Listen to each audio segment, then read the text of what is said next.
lightning-fast car crashes, the instant collapse of stadium bleachers with blood spraying, and desperate screams from fleeing crowds. In Final Destination 4, death isn't a random horror, it's a meticulously composed symphony of fate. That moment, when a speeding race car crashes, the stands collapse in an instant, and the carnage unfolds before our eyes. It's as if fate itself is whispering. Every premonition is a coded warning, every escape merely a pause before the inevitable. This film uses 3D effects as its canvas, painting with blood and fire to expose the deepest anxieties of modern life. More than a visual thrill ride, it's a cold mirror reflecting a world caught in the grip of technological determinism. Who's pulling the strings behind it all? And what cryptic message is death really trying to send? Those unanswered questions are exactly what we're here to decode. Behind the scenes. As the fourth installment in the franchise, Final Destination 4 doesn't just carry forward the chilling DNA of its predecessors. It dares to reinvent itself, both technically and narratively. Director David R. Ellis, well aware of the modern audience's escalating appetite for immersive experiences, decided to shoot the film entirely in HD 3D for the first time in the series. To him, 3D wasn't just about the visual punch, it was a tool to deepen the film's core idea: you can't outrun fate. Inspired by both the success of previous entries and his own reflections on real-life tragedy, Ellis sought to channel a philosophical weight into the film. He once shared that witnessing a fatal accident in his youth left him questioning the randomness of death, and that this film would explore fate not as fiction, but as an unrelenting truth. No matter how hard we resist, death always finds a way. But bringing that vision to life was anything but easy. Pioneering full-scale 3D came with serious challenges, tight budgets, technical hurdles, and complex choreography of effects and lighting. Several death scenes came dangerously close to being cut for being too graphic, but Ellis stood his ground. What was once almost lost became some of the most iconic imagery in the movie. The characters and even the ending underwent major rewrites. The original concept of a closed death loop was eventually replaced by a more open-ended, ambiguous finale, giving the audience more room for interpretation and leaving space for symbolic echoes in potential sequels. Even the cast lineup shifted multiple times due to scheduling conflicts and creative redirection. With each change, new shades of personality and unpredictability were layered into the story. It was within this ever-evolving creative storm that Final Destination 4 achieved something rare: a technological leap and a narrative statement, elevating the age-old theme of death and destiny to a whole new level, and planting seeds for future mysteries to unfold. Final Destination 4 is a rare blend of technical precision and philosophical depth.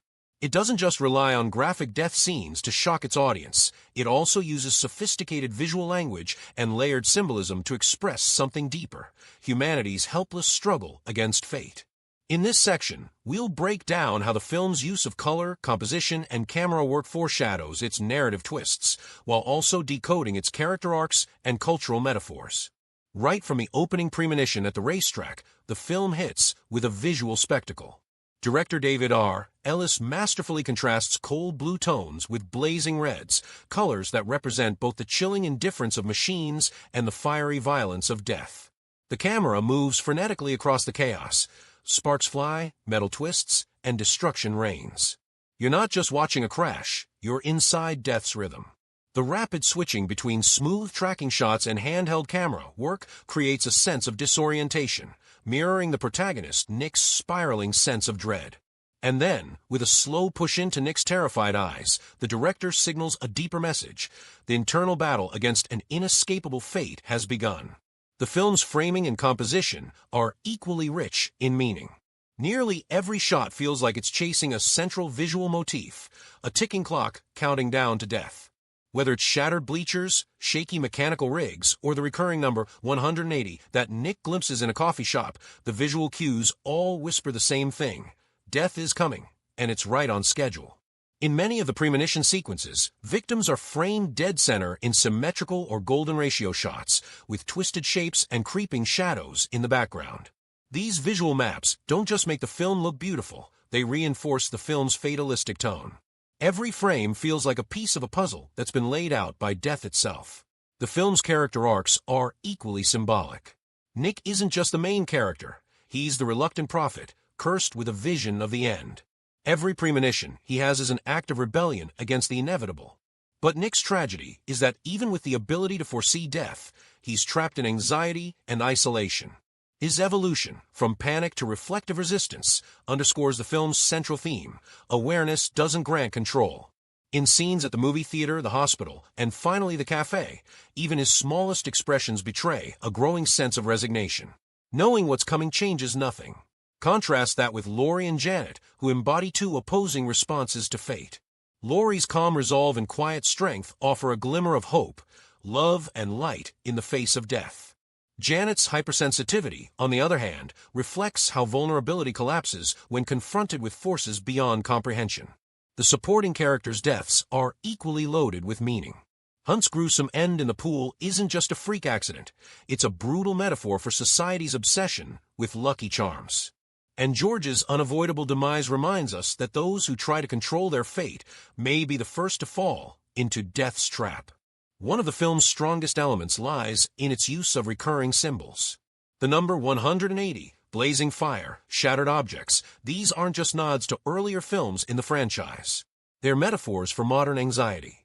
180 isn't just a racetrack number, it feels like a coded reference to the irreversible spin of destiny. Fire and broken metal serve as visual metaphors for the dark side of technological advancement. When our inventions fail, they don't just malfunction, they destroy. What promises progress may also usher in doom. Even small visual moments are steeped in meaning. Nick's recurring visions, slammed doors, shaking chairs, crumbling structures, aren't just background details.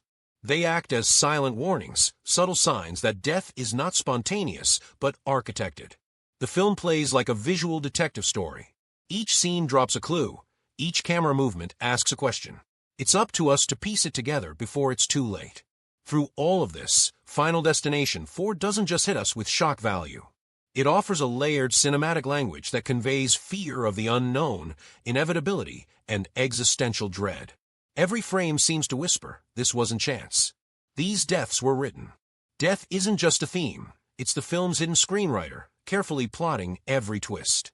This level of visual storytelling gives us a rare glimpse into the film's creative blueprint. It shows how modern horror can be more than jump scares and gore. It can be a haunting meditation on life, fate, and the illusion of choice.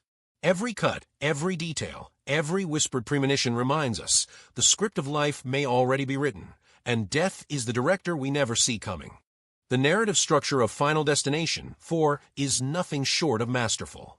Director David R. Ellis weaves together nonlinear storytelling and multi-threaded timelines, using flashbacks, premonitions, and present-day scenes to create a constant sense of tension and dread.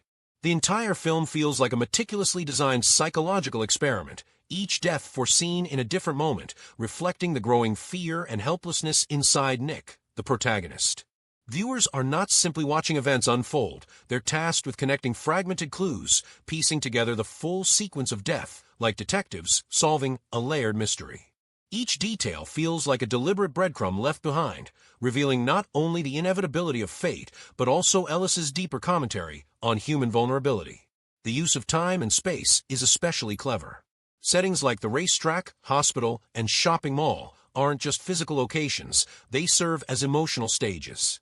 Each shift in environment mirrors a shift in the character's psychological states. Nick's premonition at the track echoes through later scenes in the hospital and coffee shop, creating a looping sense of déjà vu.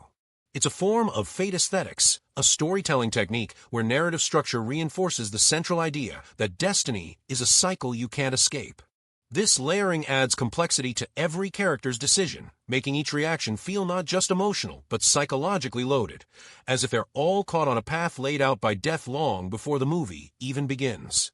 Compared to Ellis's previous works, Final Destination 4 retains the franchise's signature death dominoes and cause and effect kills, but it pushes things further by emphasizing premonition as the emotional and narrative core. Through razor-sharp editing and immersive 3D effects, every death becomes more than just a visual spectacle, it's a mental trigger. The rapid cuts, slow-motion shots, and intense close-ups don't just show us how someone dies, they make us feel the force behind it.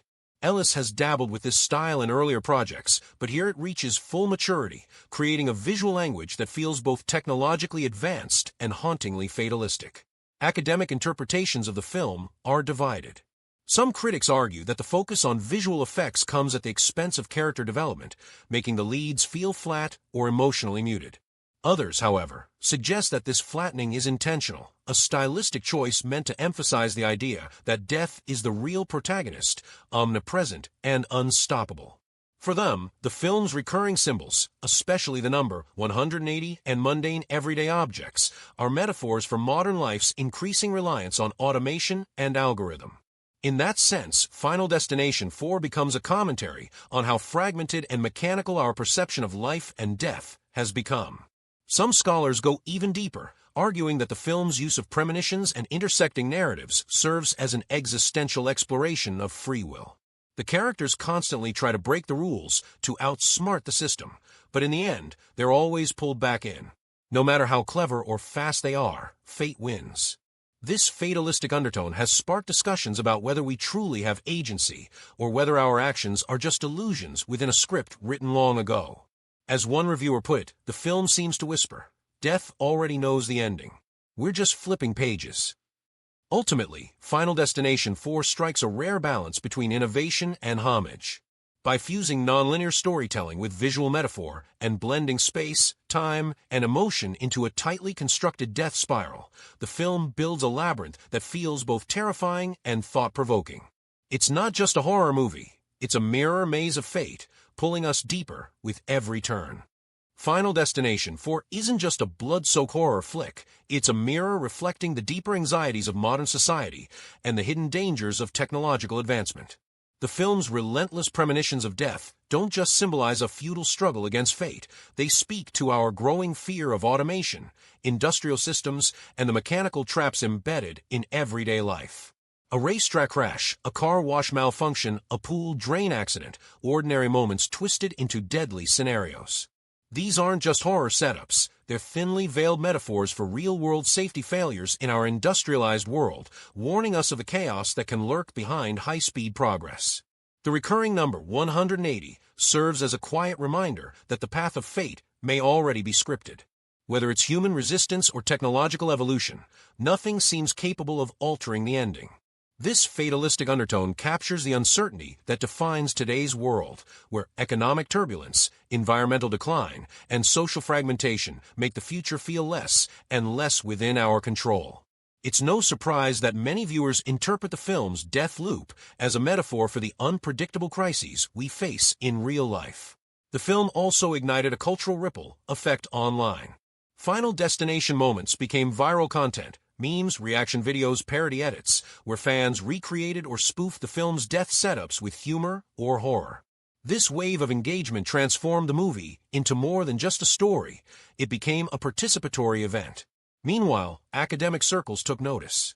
Scholars debated whether the film's chain reaction deaths symbolized the helplessness people feel under the weight of modern systems, and whether that helplessness reflects the most honest truth about 21st century life.